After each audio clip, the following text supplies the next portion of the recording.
Donc là, ce qu'on a pu faire avec les parties initialisation des LED, donc on a vu différentes manières de faire. Avec les GPIO, on a vu plusieurs manières de les allumer ou de les éteindre. Ok. Je pourrais même rajouter pour le fun une autre chose, LED de toggle par exemple, qui permet de basculer l'état d'une LED. Voilà, mais ça on verra ça plus tard éventuellement. Et puis dans le main, j'ai fait l'application qui permet d'allumer les LED, d'initialiser les LED, donc sous-entendu initialiser les broches qui vont piloter les LED, et ensuite LED de on, LED de off, et LED 3 on, LED 3 on, LED 3 off, et ainsi de suite. Ok. Donc ça c'est ce qui se passe. Pour l'instant mon programme il run, et quand il run, pof, je fais une acquisition, et voici ce que j'observe. Je vois bien ma LED 2 qui s'allume, ma LED 3 qui s'allume, ma LED 4 qui s'allume, ma LED 5 qui s'allume. Puis ensuite, l'étape d'après, c'est ma LED 2 qui s'éteint, 3 qui s'éteint, LED 4 qui s'éteint, LED 5 qui s'éteint. J'ai un petit peu de temps en plus ici. On va voir à quoi il est dû. Et puis LED 2 s'allume, LED 3 s'allume, LED 4 s'allume, LED 5 s'allume, et ainsi de suite. Ok.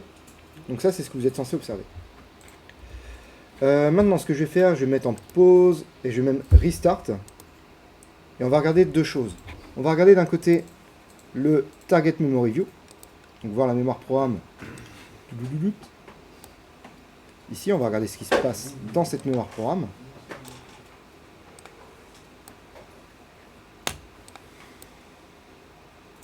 Alors, à noter que si vous débuguez ou si vous compilez et que vous téléversez directement sans débugger, la différence entre les deux, c'est que quand vous allez voir le programme mémoire, en debug, vous aurez accès au label, mais pas en mode release. Donc, si vous n'êtes pas en mode debug, vous ne verrez pas les labels. Donc voilà, il y a ça que je vais mettre en place, et ensuite, je vais aussi aller regarder les registres Tris A et Lat A, et je vais aller regarder le contenu de ces registres-là. A noter que vous pouvez cliquer, là-dessus, on peut cliquer sur Display colonne, par exemple, en binaire, si je veux que ce soit un peu plus compréhensible. Voilà. Allez. Voilà. Donc là, je suis revenu au tout départ. Les valeurs par défaut, visiblement, c'est que Tris A, tout est à 1. Donc tous les bits sont configurés comment? Toutes les broches sont configurées comment? En entrée. Ok. Et par défaut, lat A, elles sont toutes mises à 0. Alors en fait, ça n'a pas d'impact, le lat A. Mais ça, tout ça, normalement, ça peut se vérifier avec la doc technique. Alors il y a quand même une valeur sur laquelle j'ai un doute. Mais ça peut se vérifier avec la doc technique quand même. Parce que si je vais voir IO ports, que je vais voir le registre qui s'appelle Tris A, à l'état reset, tout est à 1. Ok. Et lat A, à l'état de reset, la valeur n'est pas définie. Okay. Donc ce que je vais faire, c'est que je vais avancer instruction par instruction, on va voir ce que ça donne. Alors, rappelez-vous, quelle est la première instruction qui est exécutée dans le microcontrôleur? Ouais, alors j'ai envie d'être un poil plus rigoureux, c'est l'instruction d'adresse 0. Ok, l'instruction d'adresse 0 elle est là. Ensuite, j'ai un goto 1FFD8. Le goto 1FFD8, il me fait arriver ici, qui me fait aller ensuite avec un goto 1FFDE, on arrive ici, au main, et on est au main. Ok. Quelle est la première instruction qui est exécutée? Vous la voyez pas super bien. C'est un call 1FFC8. Ok. Ce que je vais faire en assembleur, je ne vais pas faire le step over qui me ferait aller par-dessus l'instruction. Je vais faire le step into qui me fait rentrer dans la fonction. Ok. Et là, regardez ce qui se passe au niveau ici. La prochaine instruction que je suis censé exécuter, normalement, c'est celle d'après. Ok. Sauf que vous allez voir ce qui se passe. Je suis remonté ici. Ok. Alors c'est quoi cette instruction-là qu'on a vue, qui était dans le main? Le call 1FFC8. À votre avis, qu'est-ce qu'elle permet de faire? Appeler la fonction dont l'adresse est 1FFC8. Ok. Donc j'arrive ici. Cette fonction 1FFC8, c'est quoi? Let de init. Alors pareil, vous ne voyez pas super bien forcément, mais l'instruction d'assembleur qui est là, c'est BCF tris A, 4. Ça permet de faire quoi? Ça permet de mettre ce bit-là uniquement à 0. Ok. BCF, ça vous rappelle un truc, c'est une instruction qu'on a utilisée. Vous voyez qui est ici. D'ailleurs, si je veux voir let 4 init, vous voyez BCF, elle est là. Bit clear in file, c'est la même chose. Donc en fait, c'est-à-dire que ce que j'écris en assembleur ici, ou ce que j'écris en C ici, c'est traduit par la même instruction derrière. D'accord? Et je vais même aller plus loin là. Le et égal avec le truc complémenté là. Donc c'est-à-dire que normalement, j'aurais dû prendre une valeur, j'aurais dû la complémenter, j'aurais dû faire un et égal. Et bien si vous regardez, c'est également traduit par un BCF. Parce que la chaîne de compilation est suffisamment intelligente pour comprendre que ce que vous cherchez, c'est à effacer un bit. C'est à mettre à 0 un bit. Ok. À partir du moment où là-dedans, vous écrivez non pas 80, non pas 40 par exemple, mais que si vous écrivez 12, c'est... Ou je vais même aller plus loin si vous écrivez F, donc là c'est-à-dire que vous essayez de manipuler 4 bits en même temps, et bien là la chaîne de compilation elle va commencer à se dire c'est intelligent cette manière-là. Donc en fait selon le nombre de bits que vous manipulez dans un masque, la chaîne de compilation va décider d'utiliser BCF, BSF, ou les masques logiques comme vous les avez écrits en C. Ok. Et bref, je ne vais pas dévier plus que ça, on est là. Ok. Et là du coup, je suis ici, je vais exécuter cette instruction-là précisément et regarder ce qui se passe au niveau de Tris A ici. J'ai un bit qui vient de passer à 0. Ok. L'instruction d'après, c'est quoi? Return. Return, ce qui me permet d'aller ici. Alors du coup, c'est là où on peut se poser la question, enfin on peut se poser déjà une première question, c'est quoi la différence entre un call et un goto?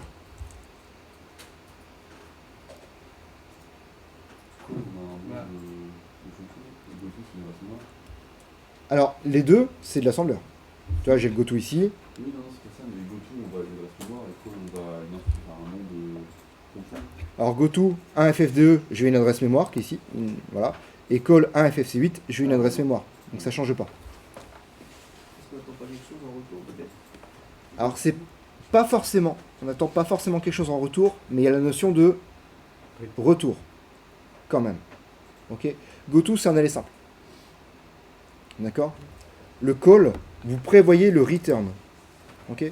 Parce que ma fonction let de init, je l'ai appelée ici. Mais je pourrais très bien l'appeler plus tard encore. Ok? Quel que soit l'endroit d'où je l'appelle, goto, ou let de init, ou let de on, quel que soit l'endroit d'où je l'appelle, je dois être capable de revenir à mon point de départ. Donc en fait, le call, en plus du goto, il va sauvegarder quelque chose. Et bah, ça va être quoi ce quelque chose? Regardez. Dans l'idée, on avait dit le programme counter, c'est que j'avance d'instruction en instruction, donc il s'incrémente de 2 en 2. Ok. Sauf quand je fais un call ou un goto. Et ben en fait, au moment où je fais mon call, mon programme counter il contient l'adresse normalement de l'instruction d'après, donc normalement de cette instruction-là. Ok. Sauf que je vais pas y aller, puisque je fais un call, je vais ailleurs. Et ben cette adresse-là, je la sauvegarde. Et quand je vais faire mon return, je vais pouvoir aller à cette adresse que j'ai sauvegardée. Ok. J'en dis pas plus, c'est quelque chose que vous verrez en 2A en architecture des ordinateurs. Mais voilà, goto, considérez que c'est un aller simple. Et le call, je sauvegarde l'adresse à laquelle je vais revenir. Donc je permets l'instruction return. Ok. La différence est là. Bon, j'avance. Let 3 init. Je rentre dans la fonction, paf, on voit, j'arrive ici. J'exécute cette instruction-là, bim, j'ai un autre bit qui est passé à 0 là dans Tris A. Je fais mon return et je reviens bien à cette ligne-là. Je continue, je rentre, j'ai un bit qui passe à 0 et je reviens à let 5 init. Je rentre dans let 5 init, donc je fais mon call. J'exécute l'instruction. Donc ce bit-là, il passe bien à 0. Je fais mon return et je reviens ici. C'est pas très efficace. Pourquoi c'est pas efficace? Enfin, je sais plus, il fait genre, il y a rien, mais... Ouais, alors on en reparle juste après. Ça, du coup, c'est une fonction. Ok. La fonction, j'ai un call, et à la fin de ma fonction, j'ai un return, qui me permet de revenir à l'endroit d'où j'ai appelé la fonction. Là, j'ai let de on. Regardez comment c'est traduit let de on. Pareil, ça passe pas hyper bien l'écran, mais j'ai juste un BSF lat A5. 4, pardon. Ensuite, j'ai un BSF lat A5, BSF lat A6. Et si vous regardez, alors en plus, on peut regarder sur le lat A l'impact que ça va avoir. Vous voyez, ça allume et ça éteint les LED au fur et à mesure. Ok. Donc ça, je peux le voir sur la carte, mais je peux le voir aussi avec le registre lat A ici. Mais qu'est-ce que vous remarquez sur ces fonctions-là? Bah, ça change directement la valeur de la lettre, ça va pas aller chercher à l'adresse mémoire. Ça va pas aller chercher à l'adresse mémoire l'instruction, la fonction. Ok. Et là, c'est la différence entre ce qu'on appelle une fonction, ce que vous avez ici. Donc une fonction, ça se déclare et ça se définit. Ok. Et là, c'est ce que vous avez, ce qu'on appelle une macro-fonction. Ok. Dièse define. Est-ce que vous avez déjà utilisé DSDefine, par exemple, taille tableau et puis 10? Ouais. Ok. Ça, qu'est-ce que ça fait? Ça fait que je peux créer un tableau, par exemple, qui fait taille tableau. Ok. C'est un truc voilà qui existe. Donc ça, c'est ce qu'on appelle une macro constante. D'accord? Ou des fois, on appelle ça aussi une constante prédéfinie. Quel autre moyen j'ai en C pour faire une constante? Const, int. Et ça, ce serait constante. Contrairement à int, qui serait juste une variable. Ok? Alors, c'est quoi la différence entre une constante et une macro-constante? La constante, elle est exécutable dans tous les... Attends, j'ai eu une première réponse. Elle peut être modifiée, La macro-constante, elle peut être modifiée? Non. Bah, pas plus que la constante. Hein. Une fois que j'ai écrit ça, je peux plus modifier constante. Une fois que j'ai écrit ça, je peux plus modifier taille tableau. Genre. Elle peut être utilisée dans tout le code, la constante, et pas la macro-constante? La macro-constante, elle peut être utilisée dans tout le code. En fait, ça dépend de là où tu la déclares. Ma constante, par exemple, là, c'est une variable locale. Mais là, enfin, c'est une constante locale. Mais là, si c'est une constante globale, je pourrais l'utiliser partout. Je dis pas que c'est bien. Mais je pourrais. Zoran. Alors, la différence, en fait, c'est que ça reste une variable quand même, mais une variable définie en lecture seule, en fait. Une variable, c'est quoi? C'est une zone que vous réservez en mémoire. Ok? C'est de la place occupée en mémoire. Les DSDefine, en fait, ce qui se passe, c'est avant la partie compilation brute vraiment de votre programme, il y a une étape qu'on appelle le pré-processing, le pré-traitement. Cette étape-là, elle va chercher tous les dièses, et en gros, elle va faire du chercher-remplacer. Par exemple, le dièse include gpio.h, qu'est-ce qu'il va faire? Eh bien, il va aller chercher remplacer tout son contenu. Alors, à la limite, ça, vous ne voyez pas trop, mais le DSDefine, qu'est-ce qu'il va faire? DSDefine time tableau, il va faire vraiment ça, littéralement. Je cherche partout où je trouve taille tableau, et partout je remplace par 10. Pam, replace all. Et ça fait ça. Littéralement. Ce qui fait qu'effectivement, il n'y a pas d'interprétation, il n'y a pas de calcul, il n'y a rien. C'est un chercher-remplacer tout bête, juste avant la compilation. En fait, c'est une aide pour l'utilisateur qui ne se voit pas derrière au niveau du programme. Ok? Et bien, comment ça fonctionne cette fois-ci, non plus les macro-constantes, mais les macro-fonctions? Exactement pareil. Partout où je rencontre l'aide de on, je le remplace directement par ça. Ça veut dire que juste avant d'être compilé, votre programme, main.c, en fait, il se transforme comme ça. Et c'est pour ça qu'on voit directement ces instructions-là dans l'assembleur derrière. Ok? Ouais. Du coup, si jamais on contient plusieurs instructions, là ça met toutes les instructions à ce moment-là. Si jamais ton DSDefine contient plusieurs instructions, c'est ça que tu me dis? Ouais. Du coup, vous voyez l'avantage, déjà. L'avantage, c'est que j'ai pas de call et j'ai pas de return. D'accord? Le call, c'est 2 cycles, c'est une instruction longue, et le return, c'est un cycle, je crois. Donc c'est une instruction courte. Mais en gros, chaque fois que vous faites un appel de fonction, considérez que vous allez perdre 2 cycles aller et un cycle retour. Plus éventuellement d'autres qu'on appelle sauvegarde de contexte, mais j'en parle pas. Ok? Donc la macro-fonction est plus rapide, parce que j'ai pas de saut à faire et j'ai pas de retour à faire. Par contre, tu as soulevé un truc, Maxence? C'est que effectivement, si tu as beaucoup d'instructions, tu fais un gros copier-coller. Okay? Si cette macro-fonction-là, elle fait 10 instructions, et bien partout où j'ai appelé l'aide de on, partout je remplace juste une ligne de C par 10 instructions. Okay? Si elle fait 100 instructions, bah partout je remplace par 100 instructions. Si j'appelle 100 fois cette macro-fonction qui fait 100 instructions, c'est-à-dire qu'en gros je viens de rajouter 10 000 instructions dans mon code. Ok? Donc en fait, l'avantage de la macro-fonction, c'est qu'elle est bien plus rapide, parce que j'ai pas d'appel. Par contre, l'inconvénient, c'est que si elle est volumineuse, vous allez vraiment pomper une bonne partie de votre mémoire programme. Ok?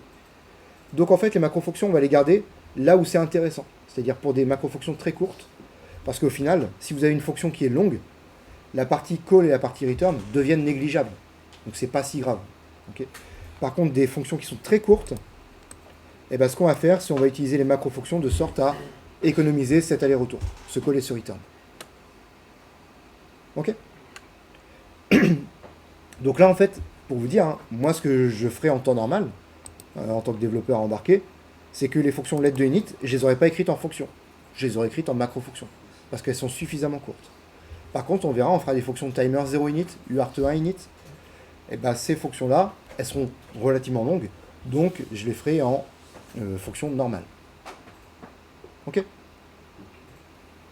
Ça vous va? Il y en a quelques-uns qui ont fait ça aussi. Par exemple, pour éviter de s'embêter, ils ont fait un dièse define let 2 tris A4. Et comme ça, ils peuvent écrire let 2 égale 1. Et bien en fait, qu'est-ce que ça fait ça en réalité? J'ai un dièse define let 2, il est remplacé par tris A4. Ok? Sauf que tris A4, on a vu que c'était un hop hop hop, oh, un dièse define. Et le dièse define, il va être remplacé quoi? Par son adresse.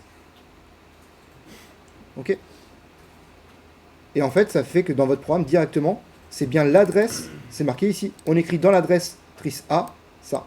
Et d'ailleurs, regardez en assembleur, on voit bien BSF lat A4 quelque chose. Mais après, si vous regardez en code binaire, vous avez 88-83, et rappelez-vous, 83, c'est l'adresse du registre lat A. Ok? Donc en fait, tout est déjà écrit, presque même avant d'être compilé. D'accord? Ça vous va? Allez, juste, j'annule ça, puisque c'était pas ce dont on parlait. Il me reste juste, enfin si, c'était ce dont on parlait, mais il me reste juste un truc. Vous avez remarqué ici que mes LED sont éteintes légèrement plus longtemps. Ouais. C'est dû à quoi? Elles sont plus longtemps éteintes qu'allumées. Ouais, au retour du while, qui est le bras ici. Le bras qui prend 2 coups d'horloge. Je vous avais proposé une dernière fois une estimation de la durée des instructions, mais là on peut le voir, hein, regardez. Entre deux instructions, BSF lat A4, BSF lat A5, donc j'allume une LED, et juste après, l'instruction d'après, littéralement, j'allume la deuxième, mais en fait ça peut s'observer là. En gros, si je mesure de là jusque là, j'ai ici 60 nanosecondes. Alors, qu'on soit bien d'accord, regardez, il faut être critique sur la mesure aussi, j'ai 3 points. Ici. 3 points de mesure, c'est assez court. Ok. Il me faudrait un analyseur logique un peu plus puissant. Ça se trouve, vous pourriez le voir, vous, hein, avec les oscillos d'ici. En gros, on est censé avoir 62,5 nanosecondes. Ok. Question là-dessus? Je m'arrête.